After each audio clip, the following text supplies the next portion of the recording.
Welcome to Custom Made in New York podcast, reminding women of their worth 1 week at a time. This show is dedicated to all women, custom made especially to win. I'm your host, Raven Joseph. Hey everyone, welcome back to Custom Made in New York podcast. My name is Raven Joseph. Thank you so much for tuning in this week to episode 19, Health is Wealth. So I'm going to read you some statistics that I read on Fundera.com.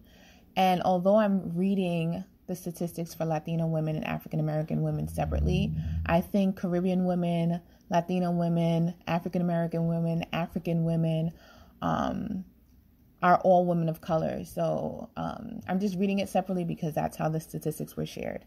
So according to Fundera.com, 64% of women-owned businesses that were started last year were by women of color.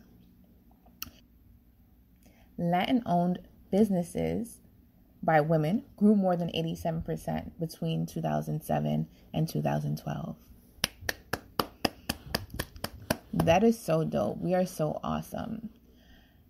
I'm happy. That makes me proud. I love hearing great news like that because I just think of our future and how dope we are and how we're taking over. But it also hurts me to hear about things that are really continuing to hurt our community, especially during this time. The health disparities, that's what I'm referring to. I don't want to call it, but a lot of us are dying during this time because we have underlying issues. And it's frustrating. It's frustrating because it's so hard for us in our communities to get doctors to support us and things like that. But I feel like this has to be a mission for us now, especially since we're facing what we're facing. There's no way to ignore it anymore. Right? So it's time that we do something about it. And I understand, especially in our community, some of us are working 2-3 jobs. We're really focused on supporting our families. We're really focused on building ourselves. But at the same time, we have to focus on our health, because if you're making millions of dollars, right, it's working, you have these businesses, but you're not taking care of your health, then what is that to your family, really? What is that to you, really? You're not going to be able to enjoy the fruits of your labor because you're only focused on money, or I should say. So I just wanted to talk about some small things that can really support us in addressing the health issues that plague our community. According to the CDC, the African American community, this doesn't go with women, it's just in general, we have a higher unemployment rate. More of us live in poverty. More of us are not active and obese than the white people. And a lot of us, for so many of us, we don't have health insurance. And because we don't have health insurance, we're not able to see doctors. So the conditions that we have, they go unnoticed or untreated. And this is what's happening in our community, right? We think we're okay, but we're missing things because we're not getting checked up regularly because we can't afford to. So one of the things that I've noticed in the past few years is that I used to attend the community board meetings regularly once a month. And community board meetings, they really talked about everything that was going on in our community. And we would vote on things like having different activities, and like I remember there was a shelter coming into our community and people were against it. So just whatever is happening in our community, we do have a voice, Yes, we vote for the politicians to work for us, but at the same time, we still have to do work too. And one of the things that stuck out to me is that I was in my 20s when I was going to this meeting, and late 20s, and there weren't people my age there. There weren't a lot of young people present. There weren't a lot of young adults making decisions. It was the older people, the senior citizens, really sticking it out for us, and I really appreciate that. But I feel like we can start there, pay attention to what's coming into your community. One of the things that pisses me off is that there is so much access to fast food restaurants.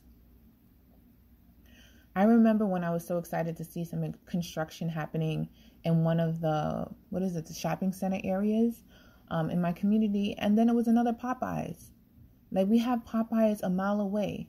There's a Juice for Life in my community. That's where they sell smoothies and juices like that.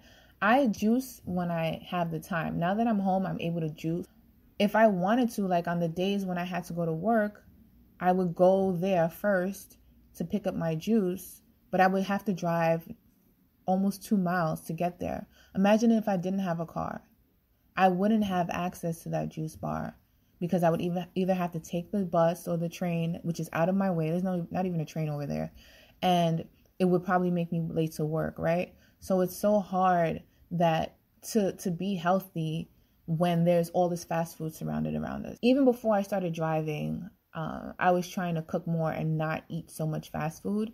But even when you go to the grocery stores in our communities, I remember sometimes I would come home and get mad at myself because I forgot to check the labels. I forgot to check the expiration date and our food wasn't good. Or like our produce is spoiling fast and I would have to drive into Westchester County to a better supermarket or drive outside of my community.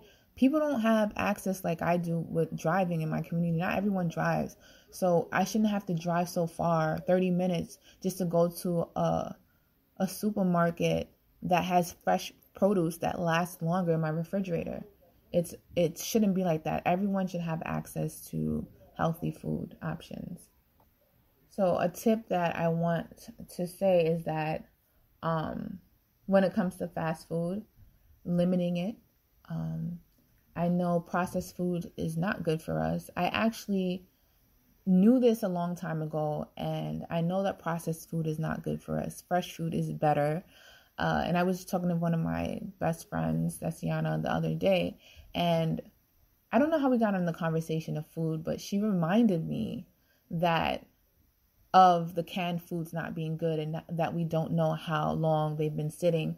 So one of the things that I've done, and I've done before, but I'm doing it again now, is that I'm avoiding eating beans out of the can. Now, Desiana, my friend, my girlfriend, my sister, she's Puerto Rican.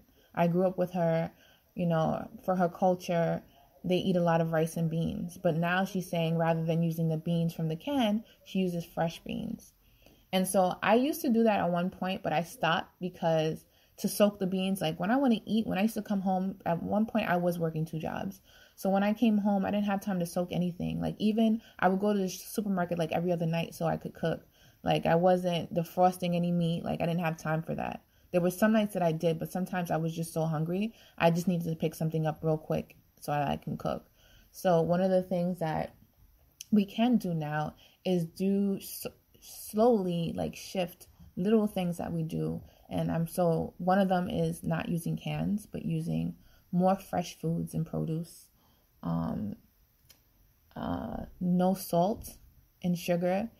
I don't use a lot of salt and sugar, but it wasn't easy for me. And like now that I'm trying to get my nephew to eat better, he's 14. It's hard. So I'm not going to push everything on him. So I'm being mindful of like what I wanted to share today with you all, because it takes time to make change, but just know we are helping ourselves to live longer. One of the things that I did when I used to like do Lent or fast was I stopped using salt and sugar. So because I took that out and like intentionally like practiced not using it, like right now I use sea salt, Himalayan salt, but I stopped so long that I don't even want to use salt. And I remember that one of my cousins had came for dinner and she was like, I don't know what I cooked that night, but someone said that my food needed salt. And like she had my back. She was like, if you want salt, there's table salt on the table. Like you can add your salt, and everybody needs salt, right? So I've gotten into the habit of not using salt all the time. So if you want salt, you can use salt. But one of the things that our culture suffers from is high blood pressure, and salt contributes to that. So taking that out is really helpful. Like that one thing, I know it's important, but even trying to use less of it. And even with those canned foods that I was talking about earlier, salt preserves food, and that's what is being used in those cans to preserve the food. So again, just avoiding using canned goods is a big deal. It's going to help you tremendously. So I try not to use sugar. Like, I have this one meal that I love to cook, and it has a lot of sugar in it. It's cornmeal porridge. So I don't cook that every week, but I do treat myself. Like, I don't want to give up things that I love completely. It's hard. It is very hard. But there's just a certain way to make it. Like, although I've tried to substitute it, the sugar for brown, like, it's just not the same. Like, you need all those ingredients. So sometimes I do make it the old-fashioned way, or I'll just have oatmeal just to avoid me being tempted to add so much sugar. Another thing we can do is to plan our meals. Remember, I told you I was going to the grocery store like every other day. If I plan my meals in the beginning of the week, then it would be easier for me to say, all right, I know I need to thaw the meat this morning, so that it's ready for me to, when I get home, to just cook, or even days where I'm just like, this is something I'm doing now. And what I do with my dad and my nephew, we have one day that there's no meat. So we have fish one day, we have no meat another day. And then, like, I'm still with the no meat thing so often. I haven't given up meat completely. And that's why, like, when people were like, oh, you're a pescatarian. No, don't label me. Like, I'm none of that. I just try to eat better. But I haven't completely given everything up. I just don't eat pork. Like, that's one thing I'm never going back to. Like, I ate pork growing up, but I stopped years ago because, again, fasting. One of my best friends, Shay, he wasn't eating pork. And I was like, oh, I'll give it up for Lent. This was back in college. This was a long time ago. And I never went back. Like, I never went back to pork, and I don't miss that. For instance, if I have to give up seafood, that's very hard. But again, just planning your meals at the beginning of the week, just having probably a meatless Monday with your family, so you're not eating meat every single day. The reason why I suggest not having meat for a day or so out of the week is because it forces us to think of more creative ways to be healthy. Like, if there's no meat, we have to replace that, whether with protein or produce. It's still a healthier option. You just really have to take it one day at a time. Change is not going to happen overnight. You may fall off, you may try and then not be able to do it. But try your best and just remember that you're doing it for the cause, because health is wealth. I also want you to drink more water. I'm now learning that the water that I love to drink is not even that good. So I'm upset at that. I drink Poland Spring all the time. It's not the best. And yeah, so I'm feeling some type of way about that. I've been looking into this whole, what was it called? Water filter? But it's to filter out, I forget. I literally just started looking at this the other day, because although growing up I heard that New York's water was the best, there's still stuff in there that's not really good for our brain.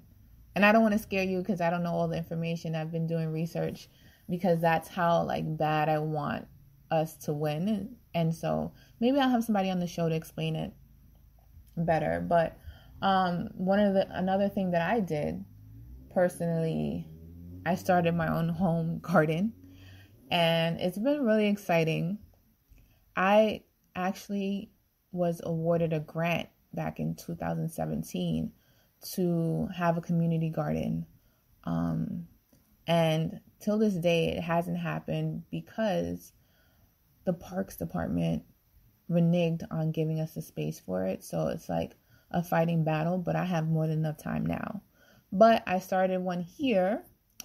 I've been researching how to do the home garden thing, and I didn't even know there's certain things that can be grown in a New York City house or apartment. And so I'm excited about it. I'm doing a bit much because I don't know what I really want, but I'm definitely starting with the herbs, and I have some other vegetables, but I don't know how it's going to happen.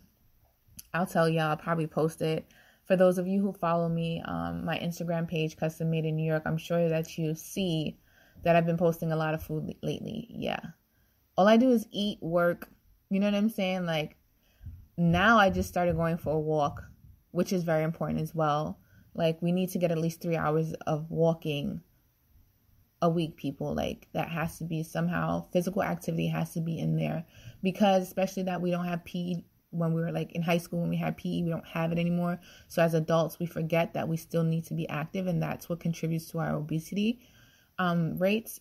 I would say you have to have at least 15 minutes continuously of physical activity at a time to contribute to the 3 hours. So it's not walking for 5 minutes and then sitting down walking. No, you have to like keep going.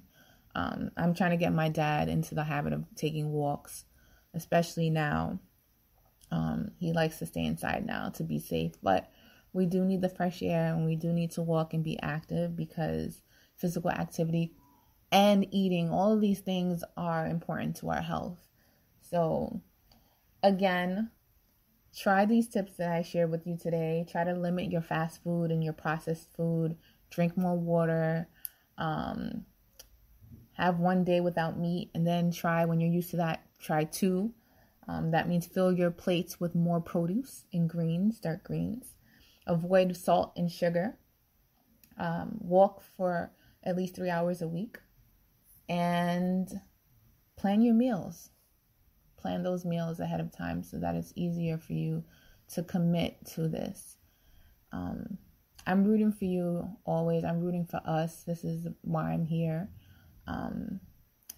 And I hope you enjoyed this episode and took something with you. Please follow me on Instagram, Custom Made in New York. Remember, health is wealth. I will talk to you next week. Take care.